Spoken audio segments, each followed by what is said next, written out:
I wish every parent would reparent themselves and have the education and knowledge, just, minimal. It doesn't have to be a ton, the awareness, because like that really is the shift in the world, period. Like it's just the shift in the world. Yeah, agreed. That ability to change oneself, to take responsibility for our own behaviors, our own way that we handle relationships, conflict. Because, when I see like, people I know whose kids, and I look at like how the kid responds to different things or how the parent responds to the child, I'm constantly just observing. I had a conversation the other day with my father-in-law, and he said, we'll talk to you guys in 17 years, essentially, because we were talking about Kai's childhood. I totally appreciate that because I get it. I'm not like living blind thinking my child's going to grow up with zero wounds and zero.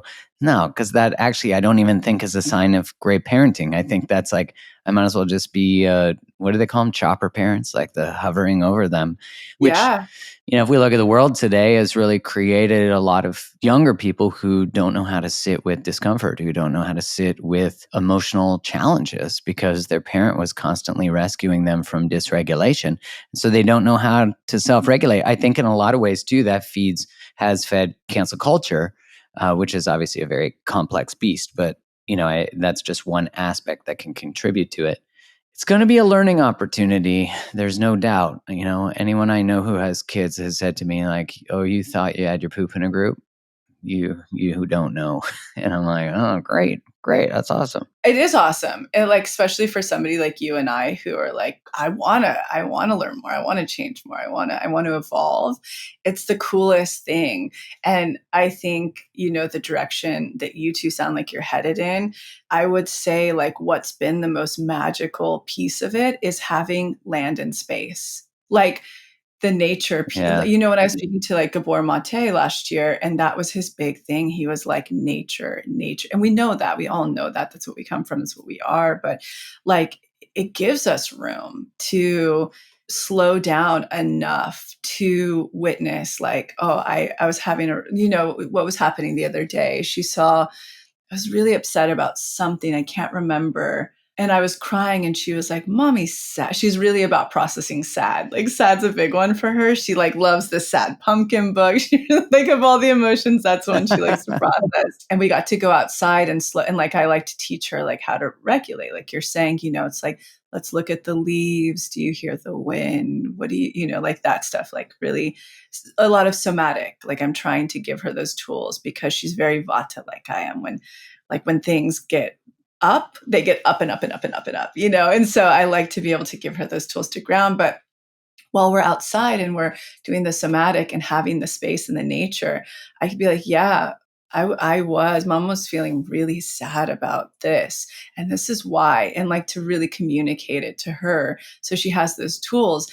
And a really interesting thing to play on what you just said, like, so my partner Max, his aunt and uncle, we love them. Like out of the whole family, I would say they're our expanders, like how they live their relationship, how they parented. And they're up against a really fascinating thing. They're both therapists, in fact, and they're both therapists, and they raised their daughter in not a weird therapist way. A lot of like what we're doing and what you'll be doing and what we're talking about. Because I find that sometimes therapists really fuck their kids up, I'm sure we get this. And they didn't. And so, but the fascinating thing that they're up against, their daughter's in college. I think she's 20 now. She's maybe 19 or 20. And her big way to individuate and to rebel against them, because it's the mom that's like, if she wanted to get a tattoo, she's like, I'll take you. It's that kind of parent who just really showed up and supported, but didn't helicopter, talked about feelings, gave tools, gave all of that. What her daughter says to her, she's like, I don't have any trauma. I can't relate to anybody. Like, I don't, it actually feels so. And, her mom will be like, tell me about that. How does that feel? And she's like, how annoying must that be to be the mom that's saying that?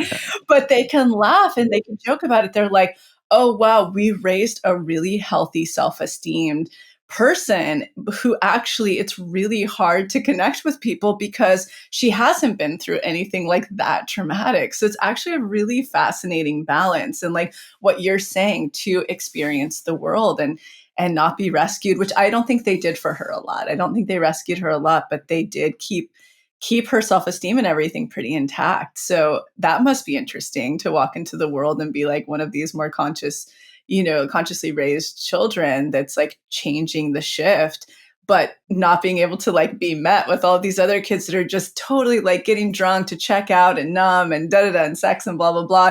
And she's like, yeah, I want to do those things, but there's also a part of me that kind of knows like why I don't want to do them all. But like she gets it. She's not trying to numb out. So how interesting that must be to be surrounded by a lot of wounded people and not know how to like connect on that point.